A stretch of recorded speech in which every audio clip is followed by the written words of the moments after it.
All right, so this will be a period of instruction, a class in explaining specifically the output transformer for the 2879 type 2 transistor type of amplifiers that is used. So I began this journey probably way back in 2016, and the question that that was always in my head, and sure I knew of to use these kind 1000s for the 2 turns and stuff like that, and that's a tune and using a tuner, but I just couldn't find the answer until I'm just getting back into it. I took a bit of a break, and now it feels good to be back on the bench. But the main is that I found a term, and it was called the HF compensation. And so I was like, well, what is it compensating for? And the key word here of why we use our 1000 picofarads here, and why we use our tuning capacitors here, is to compensate for what's known as the leakage inductance. That's the key word. So what does that mean? Okay, so here is a transformer that I was doing testing on. So same here. And how these transformers work is they use magnetic fields to transfer the RF. Since we're just focusing on the output here for this video, from the collector of the transistor to the output winding here, okay, through the ferrite material, and it uses magnetic fields based on the turns ratio, and this is just the overall summary first. And so it uses magnetic fields out to do the coupling, right? So, but it's not perfect for this, a 2-to-1. So there is a term called leakage inductance, and some of the magnetic field and stuff like that, it doesn't fully couple over. And so that's why we use this value that I'll explain for the primary here of the output capacitor, transformer, the 1-turn winding, because this is all electrically connected here, and then a capacitor here for the 2 turns. So that's the overview. So yes, you see that is freaking HG2879s. Well, the HG in its development is meant to get as close to the Toshiba 2879. So if you look at the data sheet, the input and the output impedances are identical, because that's the purpose of it. Now, is this all perfect? No. There's all percentage here and some stuff here, but to broadly get it, it's done pretty good. So, but for this instruction, this is what I believe things were based on. For the original design was for the 2879 Toshiba here. So here I just got the basics for off the data sheet. So let's begin. So we're gonna just focus on the output impedance because this video is just for the output side, okay? So we see here the output impedance at 28 megahertz is 1.45 ohms at negative J1 ohm, and its capacitive reactance because of the minus sign here. So I did a bit of measuring as well here, but it didn't really factor in because the transistor was turned off, but it was still interesting to see it. So based on my research and studying, that's what all this is from. And there's various sources out there. If you have any questions for this stuff, just you can always contact me. So at 27 megahertz, the calculation of the impedance for the output, the negative J1 ohms, is equivalent to 5,900 picofarads. So that's the number here, okay? So we translated this form of impedance so we can know what the picofarads is, because, you know, that's what we really work with here, okay? So I did measurements, okay? And using this transformer, the 1.5 inch, sorry, the 1/2 inch by 1 inch type 61 output transformer that we use, okay? This seems like this was the base standard that a lot of the design was from. So I'm just using that. I don't know everything, but from my studies, it seems like this was the base unit. So this is what I began with. So the measurement connecting my LCR meter from here to here with the one turn open was 2.406 microhenries, okay? The same thing, but to measure leakage inductance, you have to short the opposite side. See how I did that here for this one? You could just use a small piece and just solder it here, okay? Then you use your LCR meter. I use mine at the highest setting, which is at 100 kHz, and I measure it again. That gives what's known as the leakage inductance. That's this value here, 0.175 microhenries, okay? And then it's the same thing for the one turn winding here. One term, the actual, which is, these are open, 0.557 microhenries. And then we got the one turn leakage. That is the key here. That is the word right there. That is what we tune out. That is, okay. So then to get this, you solder from here to here, so it's connected. So sorry about that, it's like that. And then you measure it here, okay?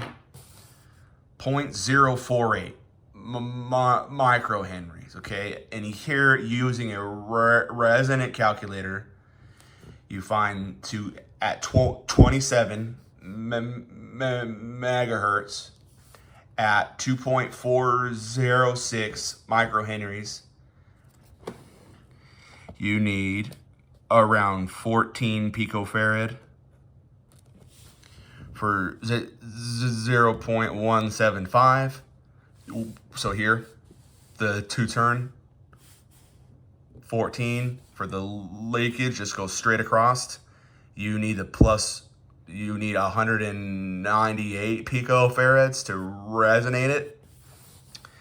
And then same thing for the actual inductance, 0.557 with 62 picofarads gives you 27 megahertz. And then for leakage with 723 picofarads gives you 27. So we explain that, okay? So the leakage for the two turns here, leakage for the one turn, okay? So here, this here is a diagram of basically right here. We only care about the capacitance at this point, okay? So A, B, C, D, E, A and C is the capacitive reactance, sorry, the equivalent capacitive value of J1, the output impedance of the 2879. And remember, the HG data sheet and what it's built for is for this. So it's the same thing. But the A and the C capacitor here is from between the collector and the emitter inside here. So imagine a capacitor from here to here that connects the collector to the emitter inside.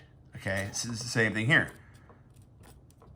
Okay, that's what A and C is. Okay, D and E are the 120 picofarads from the collector to ground, okay, on each side. These are in parallel.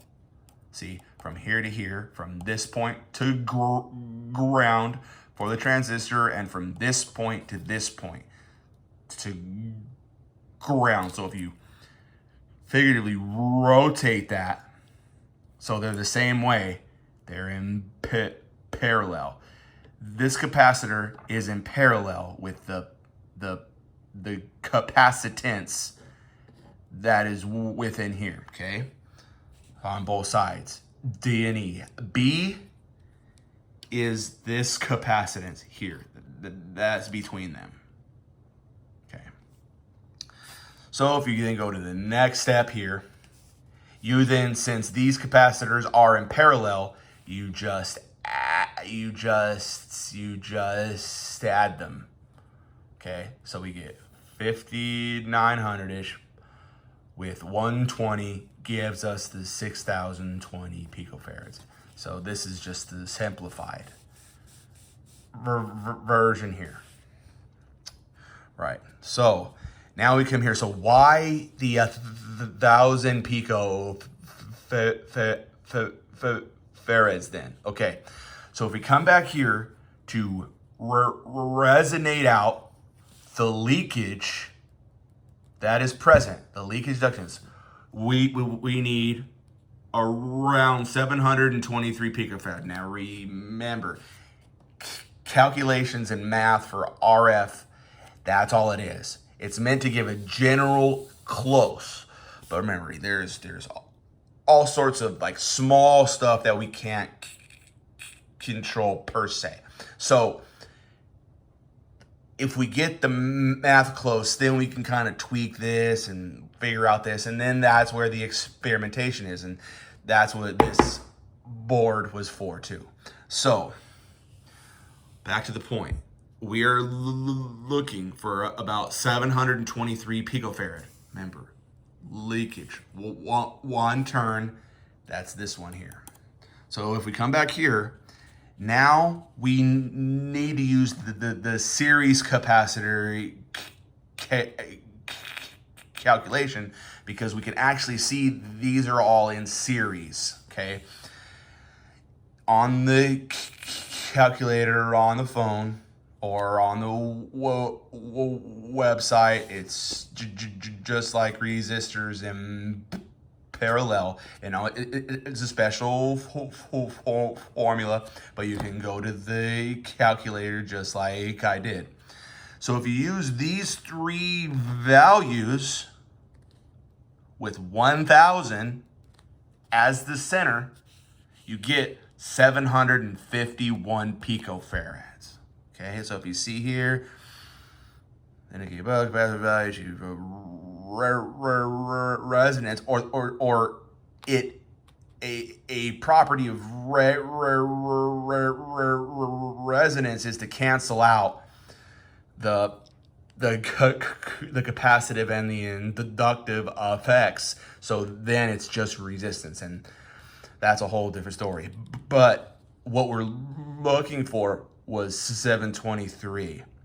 So based on this math, 723 people is 96% of the 751.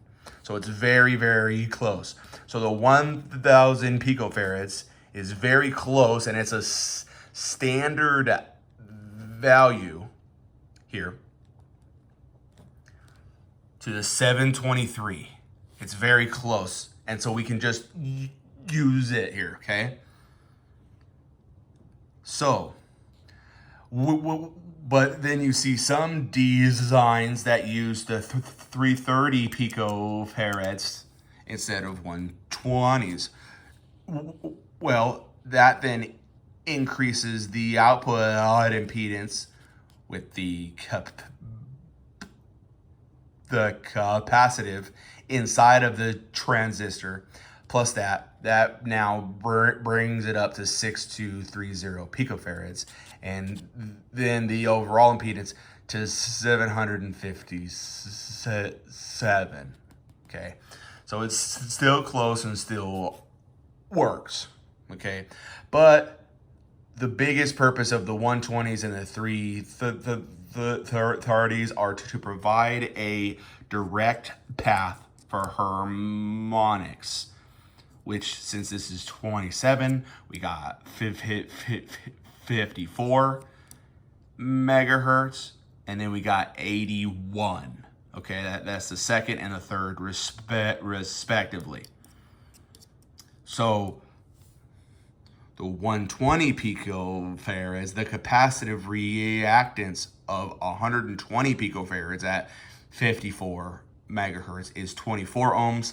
At 330 at the same frequency, it is at 8 ohms. Okay, so that's the biggest purpose for these. So what I believe is, based on my research, this was where we got the 1,000 picofarads from, because this was that's just how it's been. But so we say about these then. What about these? Well, the 1,000 picofarad still works. Okay, so if we come over here and we put in all the equations, and the biggest thing that we care about for that top capacitor here, keyword, leakage inductance. So for this type here, it's 0.053, where this type was 0.048. one turn transformer leakage inductor right there. So now we're focusing on this one. So because it increased, okay, it needs 655 picofarads, 27, and then using the 1000 cap, it's 87% of the 751. So if we just keep the 1000 here as the standard, that's where that came from.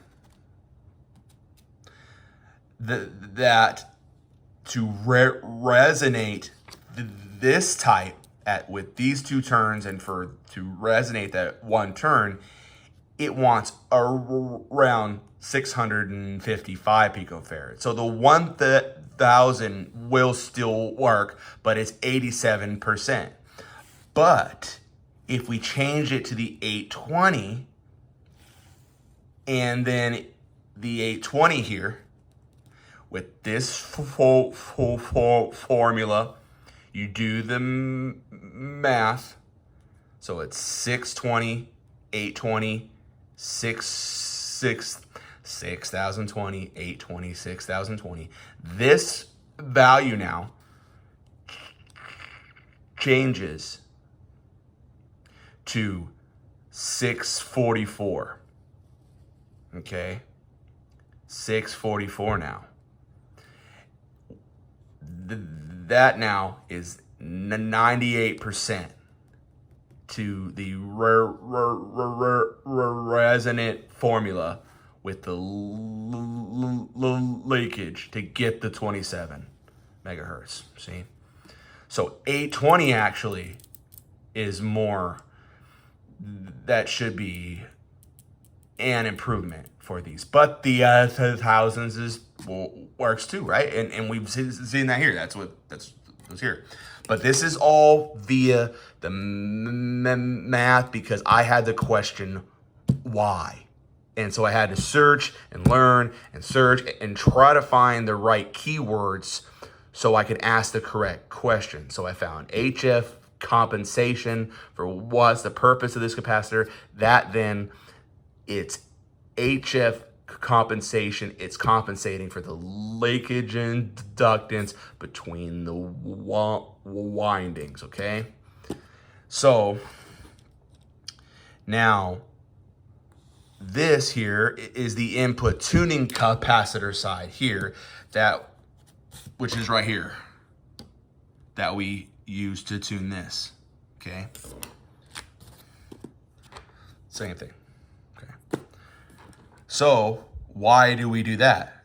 Well, remember, keyword leakage. So if we come up here, the two-turn leakage is 0.175 microhenries. It needs 198 picofarads to get you your 27 to cancel out, to resonate the inductive reactance, right? So that's why the tuning capacitors for these kinds, for the 22079s, like to hang around 198 picofarads, up or down. Some are this, some are that, but it's all around that give an average point. Okay, so then it's the same thing here. The input. Sorry, that should be the output, because we use these right here. That's a typo. So to do the same thing, leakage inductance should 189.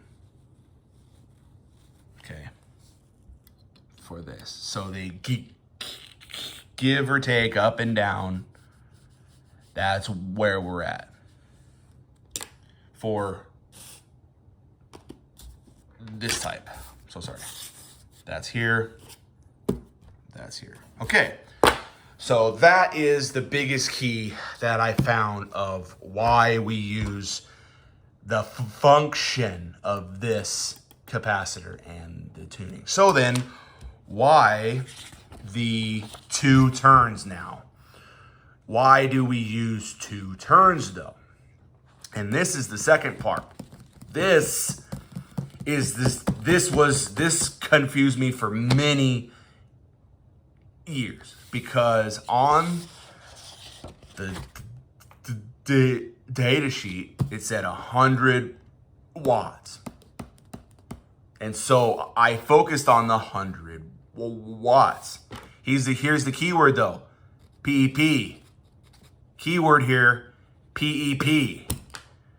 So upon thinking about it and doing some studying and just contemplating it, I realized, but we tune these primarily for AM.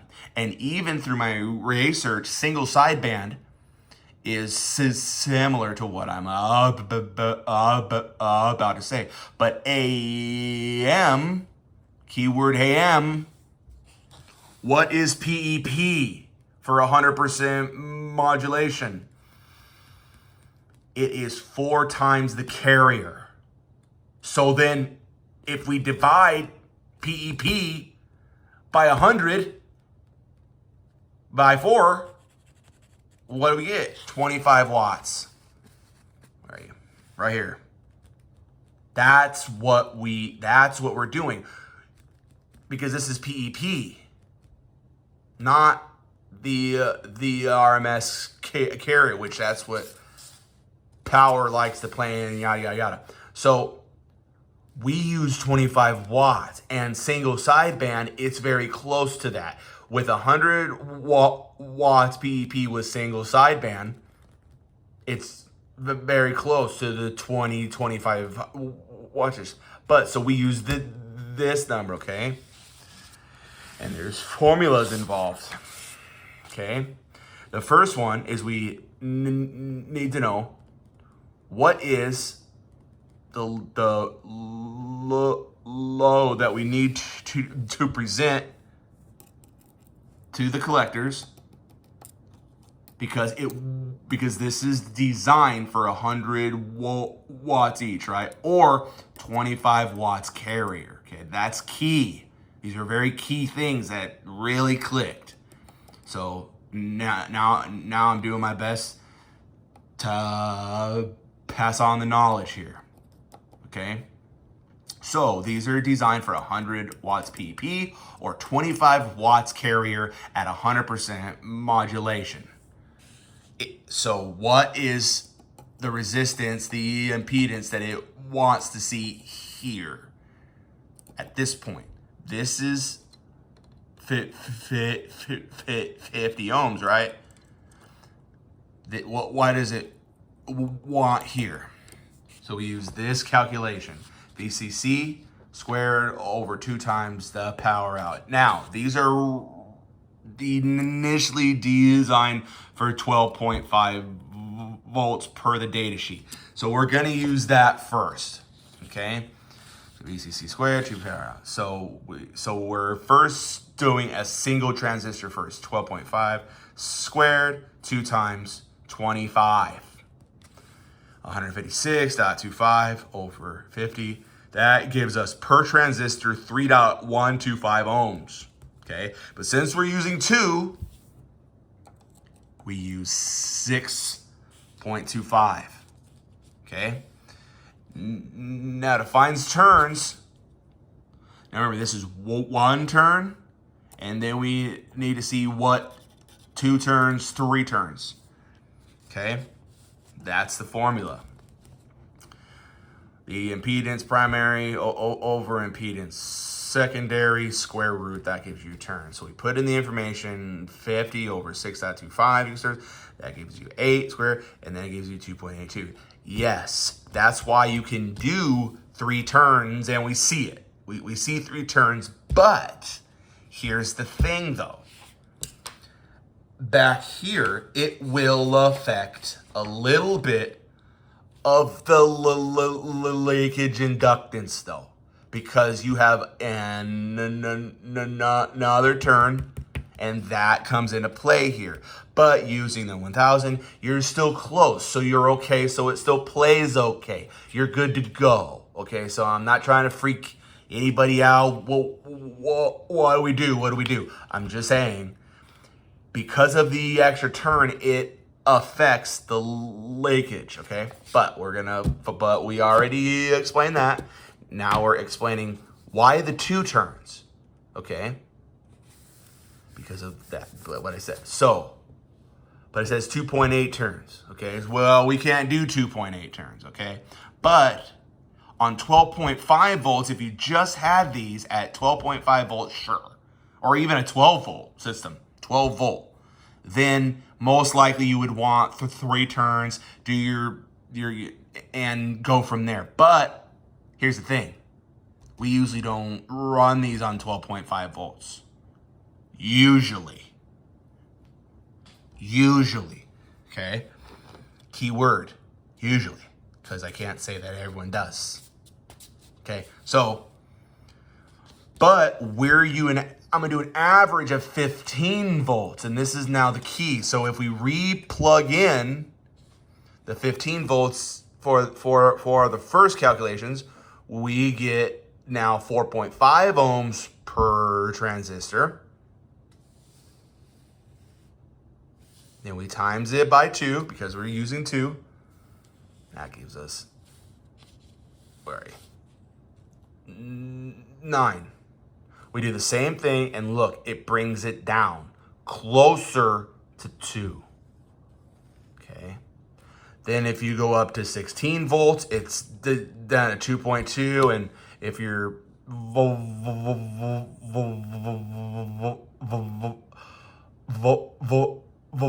volting them, now you're really close to 2.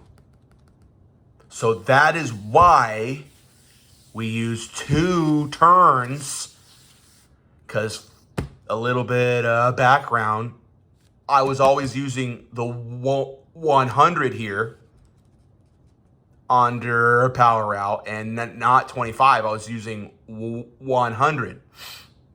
Okay, and that was giving me way high turns. And I'm like, but we don't do that. But you do see it from time to time on some designs. But that's why typically the standard is for the 2 transistor sections, we use 2. Because of how it all plays that I'm saying, okay?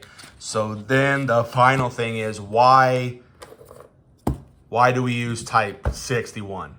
This specific type. So we spoke about the capacitor that goes here. We talk about the capacitor that we do the tuning, like here. Okay. Why do we use 61s for? Well, it's used in this frequency range, the 20 to 500 megahertz. That's what it's designed for, and ferrite and all that stuff all comes into play. I'm not going deep in it, but that's what it's built for. But here's the important part right here. Here's the important part, okay? But overall for RF amplifiers, for the transformers, the reactance of the transformers should be at least 4 times the impedance on each side, okay? So that means for the 50 ohm side should be times 4, 200 ohms. For the 50 ohm winding, and then for the 22879 side, 6.25 ohm times 4 times 25. For this side, okay? This side should be at least 25 ohms of reactance, okay? Of inductive reactance, okay? So if we just do it based on this, okay? We'll have an average transformer, and using your LCR meter, okay, that I stated before, on a 1/2 inch by 1 inch type 61. That's this. 22 gauge. That also comes into play with 2 turns. Okay. The inductive. Okay. That's the type. But we're first just doing the 1 turn here. Okay. the transformer and the inductance itself, and how you measure that. You make sure that's completely freaking open. It's not shorted. It's just like this.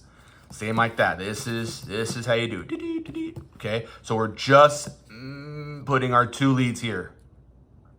Okay, 0.557 microhenries.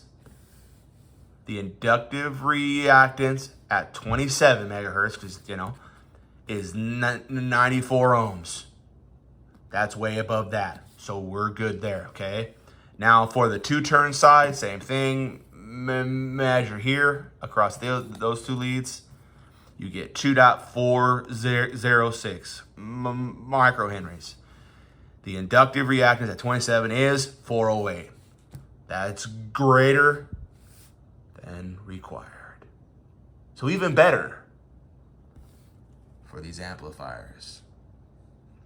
Well, I hope you learned as well. And if you have any questions, I'll be glad to talk with you. And with that, there'll be more classes. My next one will be the same thing for the input, but it's basically the flip-flop. It's the same thing. These are for leakage, but I'll do the same thing, so we can see how the 1000 and all that was chosen, and we'll just go from there. We'll just go through the notes here, so you can know. Because I just asked the question why, and so I pursued it, so it's for you. And with that, I hope that you have an excellent evening. This is that 213. This is that dragon. Way down outside of San Antonio. And I will see you. Bye.